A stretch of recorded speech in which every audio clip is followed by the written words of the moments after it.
G'day guys, welcome back to the Supercoach YouTube channel. Today we will be reviewing round 15, discussing some final upgrades and strategy from here on out.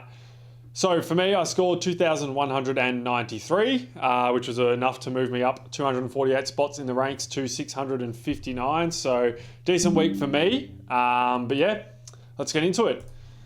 So in defense, all my defenders kind of had a stinker this week. So Sinclair, I didn't watch the first half of this game, but it looked like he was playing a lot more on ball. So yeah, I don't know. I think that's just a once-off. Apparently his history against Collingwood is actually quite bad.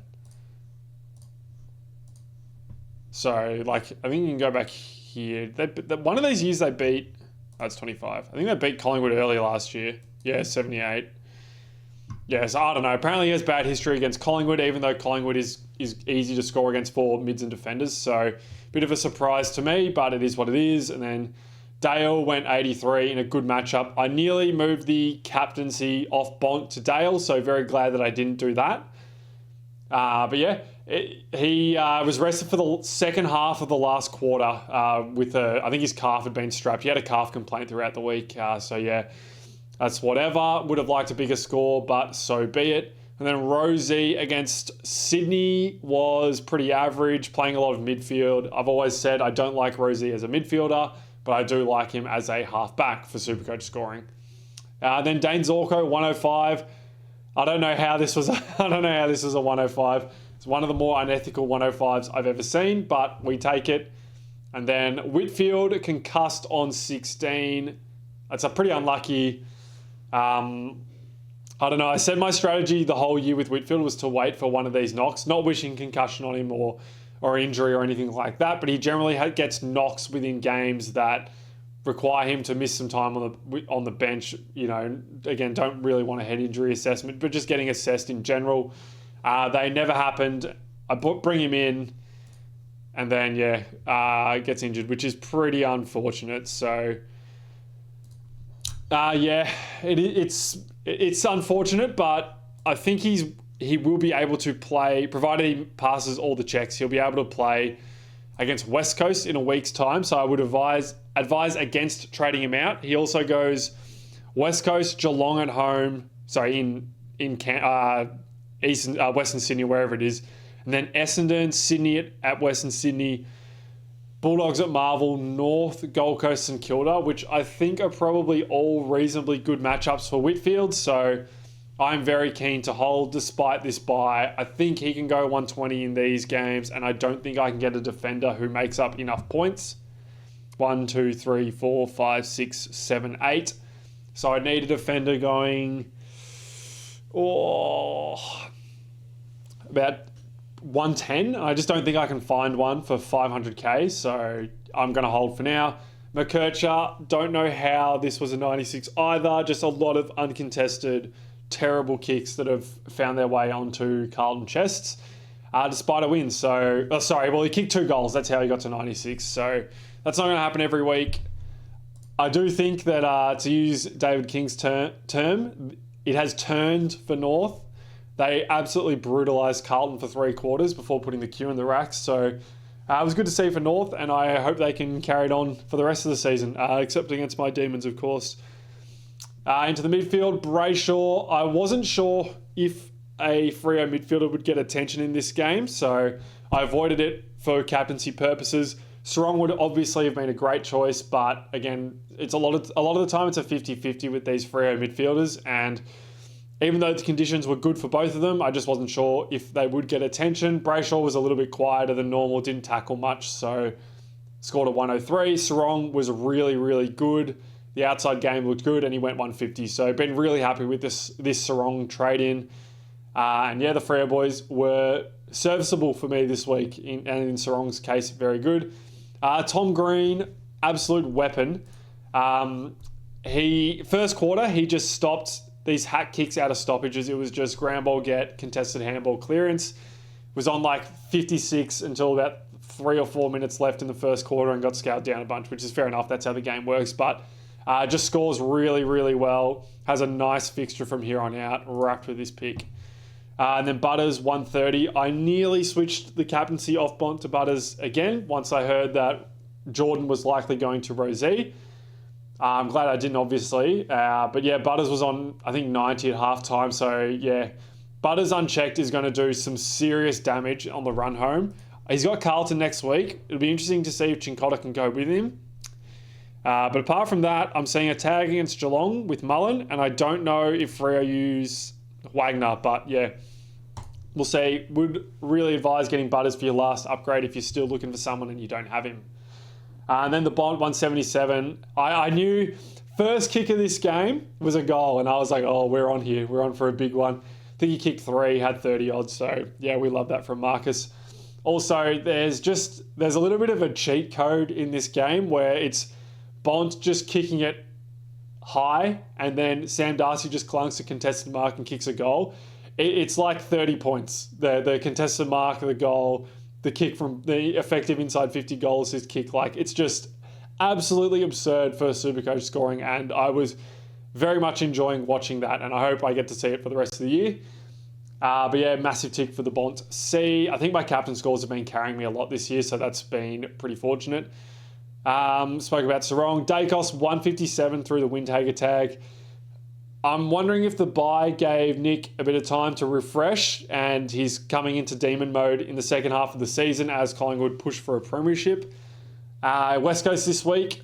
West Coast let midfielders do whatever they please, so you already know the VC or C will be on Nick. And then Chera 95. Yeah, I don't know. Carlton were just insipid in this game, to be honest. They got bullied at the contest, so yeah, not overly concerned about that. And then Cherry and DeConning both killed by Pitnet coming into the side. DeConning because he was playing second ruck. Cherry because Pitnet was doing a really good job on him and just trying to neutralise him. Obviously, you can't tag a ruckman, but you can try and neutralise their effectiveness, and Pitnet was effective in that sense. So yeah, it was pretty unfortunate for me seeing that, but it is what it is. I really hope that Pitnet isn't selected this week, and I don't imagine he will be against Port Adelaide. I think that was more of a combating Cherry type selection.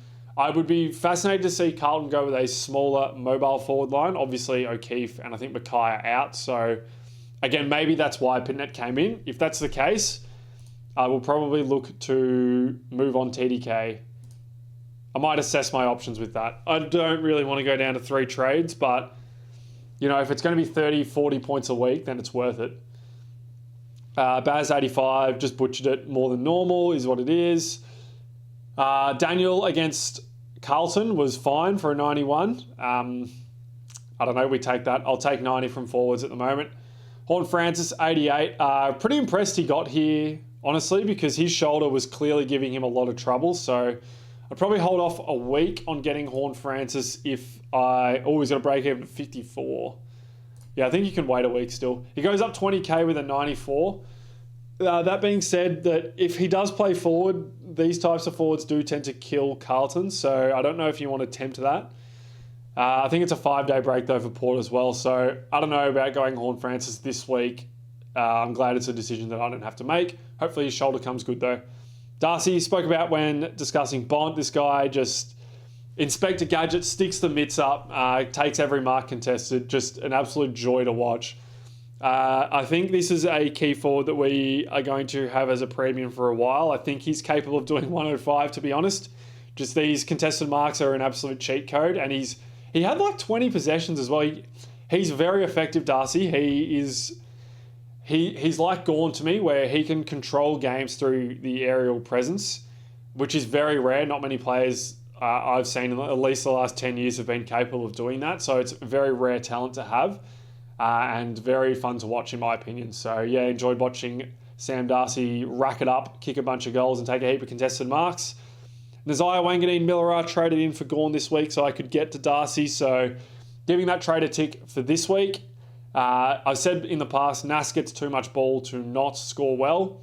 Lo and behold, he scored well.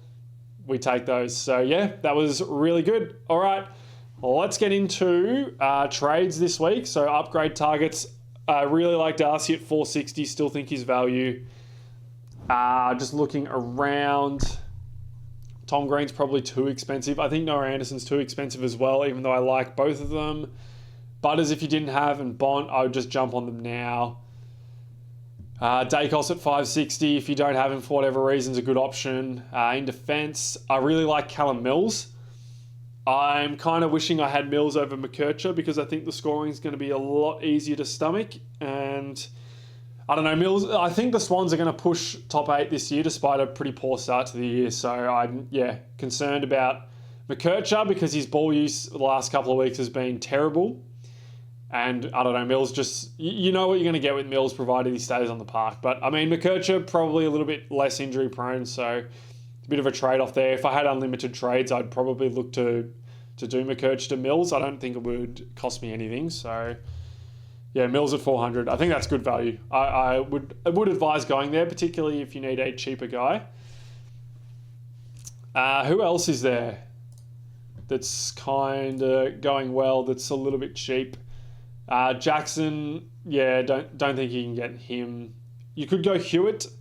Grundy would have been really nice. He's killing it at the moment. Libba for 550 is not the end of the world. I don't love it though. Cameron has West Coast this week. But the rest of the matchups are kind of bad until he gets to Richmond, Brisbane, Hawthorn. But even then, they're not great. Lockie Ash for 550 I quite like as well. Took Miller's interesting. 525. Can he keep it up? Has a very good matchup this week. Has a good matchup next week and the week after.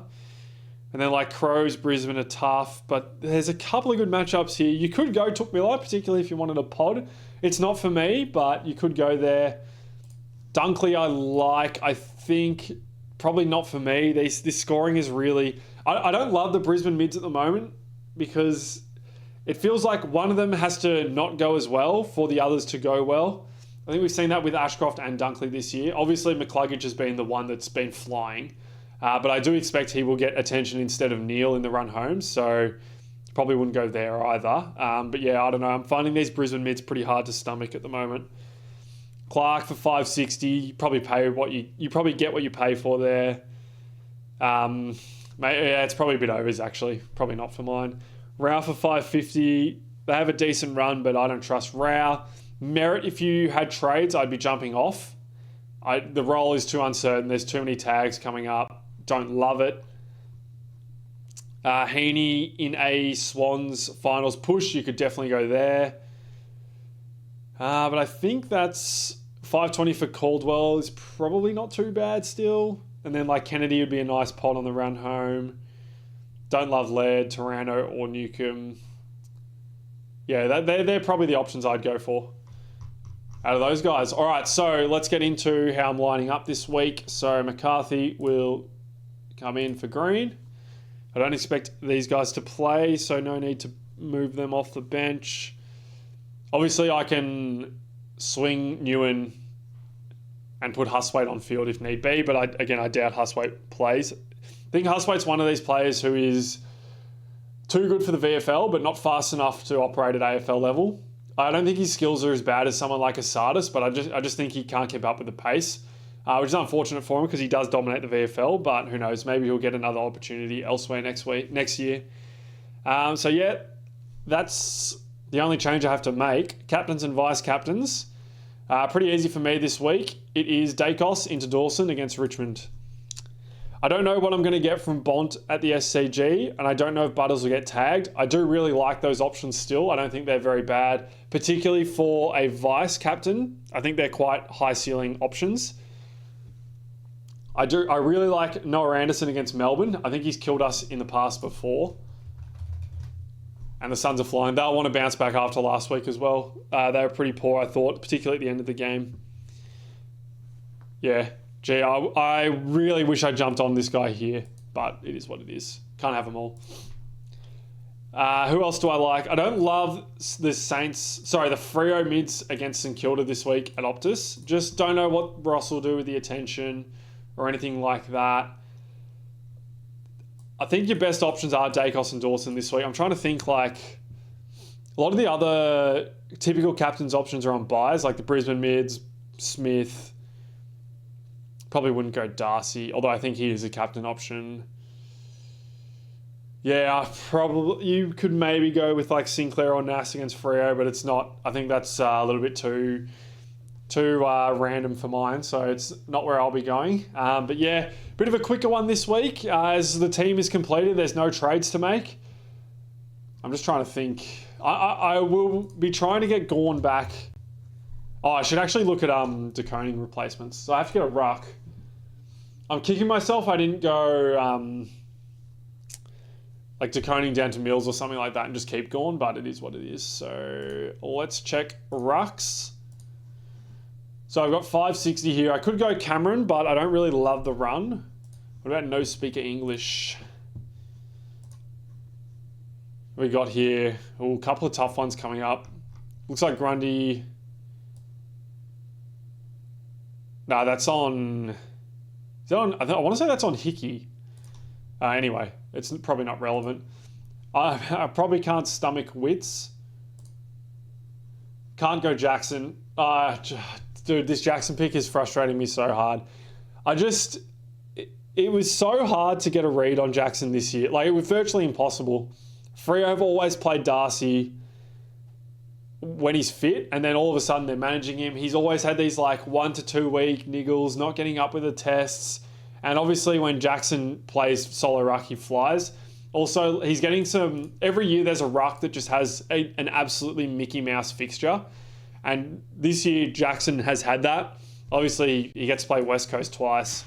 And then we've got... I think Briggs was getting... Like, he was blowing pretty hard in this game, and he saw... Gets debutant Port Adelaide, debutant Essendon. Like, it's a very fortunate run. Obviously playing some midfield and that sort of stuff in other games. But anyway, I would love to have him. He's going to get to 700k, which is just crazy. But yeah, can't go there. And then for me, it's either I can't own Rowan Marshall. It's too frustrating. I've done in the past. I can't handle it. So I'm not going there. So for me, if I'm not going to go with DeConing, it's going to be either Cameron or English. And I kind of hate both of them, which sucks. I mean, this matchup against Melbourne's not great.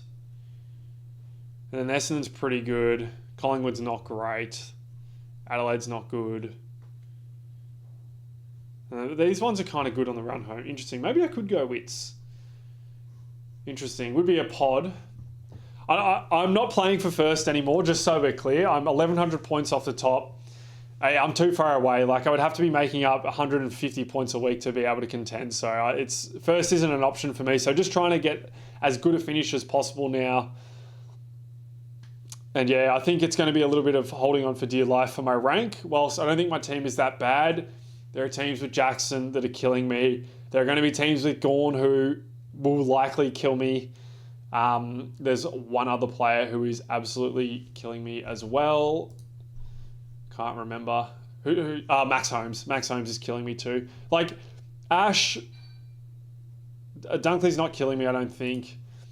But like, Ash, McCluggage, Richards, Hewitt, Grundy, like, these guys are all pretty low owned. They're the ones that are really hurting me that I don't have. I guess Anderson as well, but I sort of expect my mids to go within the realm of Anderson for the year end, so that'd be good. But yeah, let me know how you guys went this week. Let me know what your final teams are looking like, how many injury trades, that sort of stuff. For me, I'm going to hold these as injury trades unless Gorn and DeConing could be a one trade change for me in a few weeks, having not used any trades. A lot of ifs there, but that's Supercoach at this time of year.